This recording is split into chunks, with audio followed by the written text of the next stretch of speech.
But these next steps are sometimes the toughest steps to go from really good team into championship contender. And that's where improvement is going to have to come from within.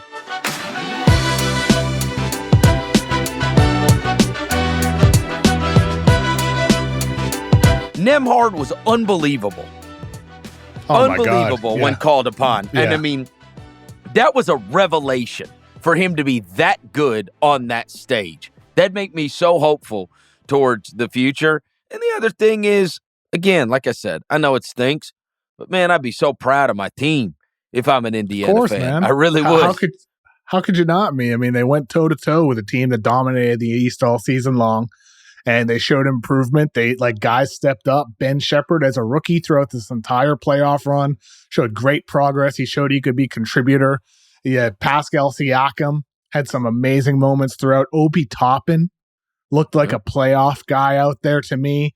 Andrew Nembhard, he was the Jalen revelation. Brunson-esque.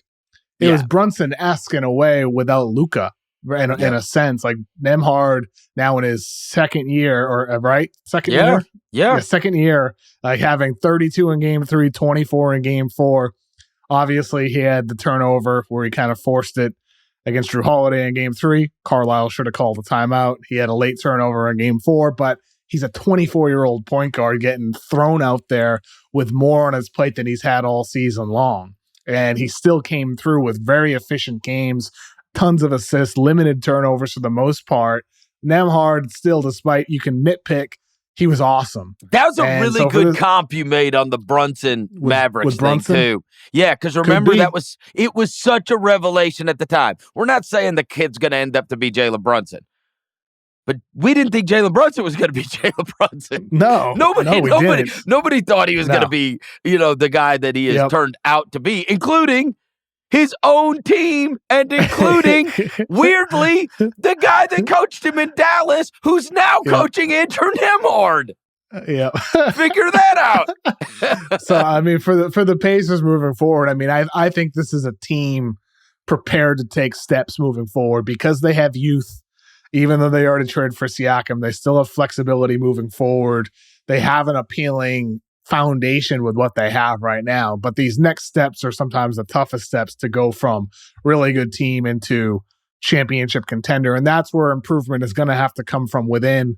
Halliburton's got to be better.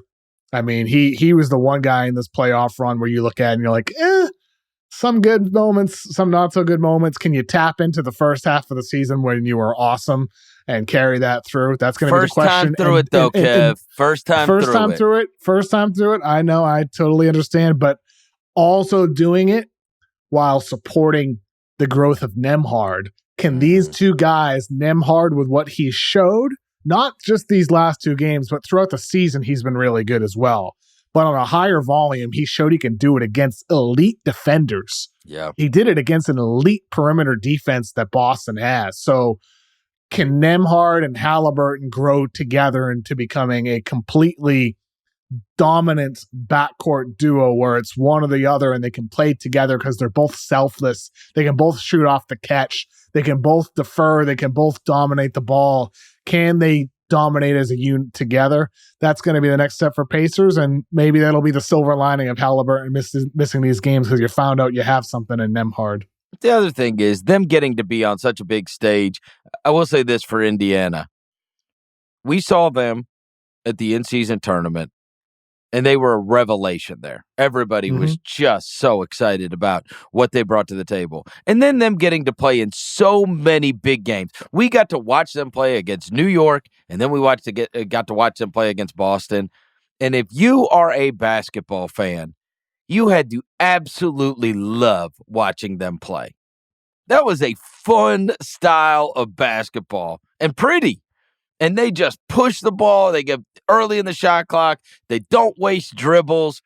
They're not just standing around. Like, their games are entertaining. That is an entertaining team. And so I can't be more effusive in praise for a team that just got run out 4-0 because I thought they gave it everything they got and they were fun all the way to the end.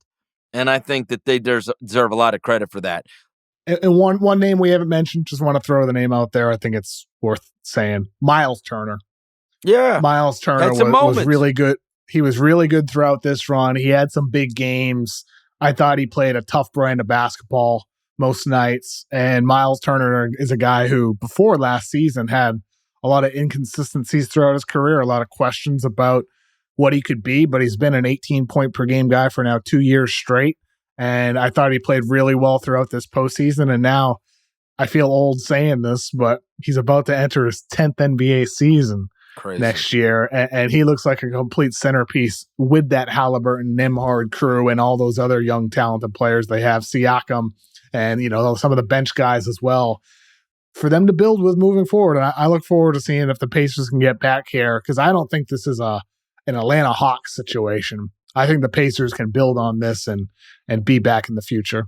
Look, if you got Halliburton, he's going to be one of the best players in the league for a long time. And I'd imagine he will be better next year after an off season to recuperate. And hopefully we get to see first 4 months of the season Halliburton rather than last 3 months. And learn. That's right. I mean, I genuinely think, I've said this to you multiple times throughout the postseason, I think he's going to learn to integrate the mid-range. He's too good of a mid-range shooter not to shoot more of them.